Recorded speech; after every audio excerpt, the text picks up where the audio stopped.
Okay, so I'm gonna just jump right in.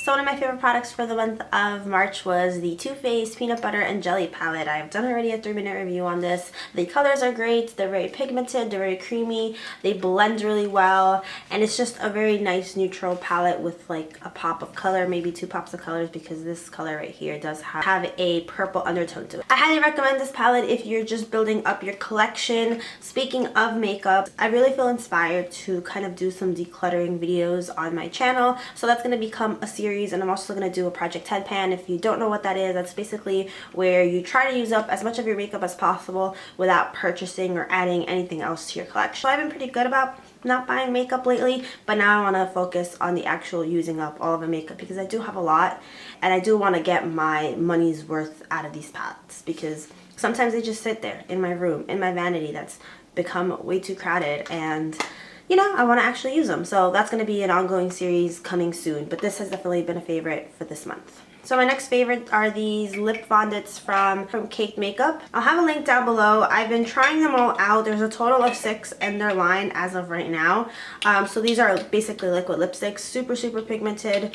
The formula is great. It has a moussey texture to it, and it's not super drying, which is great because one of my favorite liquid lipsticks from LA Girls, I love it. I love the formulation and I love the price especially, but they're extremely drying and they're very uncomfortable on the lips. So I've been giving these a try for the past 2 or 3 weeks. I posted some pictures, some lip swatches, pictures on my Instagram. I'm working on doing a full review / lip swatch demo. I couldn't find this one. This is Creme de la Creme. It's a nude color. I couldn't find it anywhere, so I didn't want to film half the swatches and then miss one, because then the lighting would be different and it's a whole filming issue. So a full review on these will be coming soon, but they're really nice and they have a nice like vanilla scent to them, which is kind of cool. I have the Moly Runaway Strawberry Seeds 3-pack. So this is for blackheads. It's basically a 3-step process. So there's step 1, step 2, step 3. And basically these are strips that you put on your nose to extract blackheads. I've never really noticed my blackheads. Usually I'm more concerned about acne. These do a nice job of extracting at least the ones on your nose. You leave it on for like 5 to 10 minutes.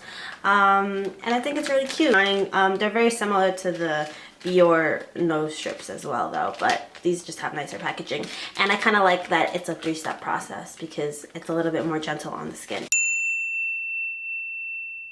So this month I've been watching the 100.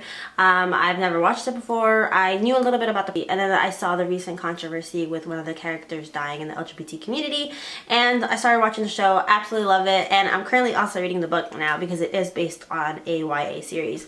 So basically the 100, if you haven't watched it already, it's a post-apocalyptic world. So there was a nuclear war on Earth, and basically all the radiation caused most of humanity to die. The only surviving people, as far as you know, are people on this spaceship called the Ark, and it is basically a generational ship. So if you read a lot of sci-fi, then it's basically where you live and die on a spaceship. Like, it's just generations of people waiting out the radiation on Earth. So waiting until Earth becomes inhabitable again. So because the spaceship is running out of resources, they send down 100 of their teenagers / young adults who are in jail. Because they're in jail and they committed crimes anyway, they're like, let's just send them down to Earth, let them test out whether or not it's safe for us to go there, and if it's not, then these kids die, but they're criminals anyway, so it doesn't really matter. That's their logic, I guess. Pretty good show. Absolutely love it. The first 2 seasons are on Netflix currently, and I would definitely recommend it. It's way better than most CW shows, and I love CW, but sometimes the writing is a little but with the 100 it's generally consistently good, and there's an airplane. Alright, I'm gonna end it right there. Thank you guys so much for watching. I hope you guys enjoyed, and I will see you guys very soon with them. I feel like I'm kind of in a video rut, like even though I have a ton of things that I need to film, like I have not motivation, but I just feel like I'm becoming too much of a perfectionist, and I don't put up videos anymore as often as I would like, because I keep thinking, oh, that's not perfect enough, that's not perfect enough. So I'm really struggling with that. So have some patience with me, and I will see you guys hopefully very soon. Bye guys.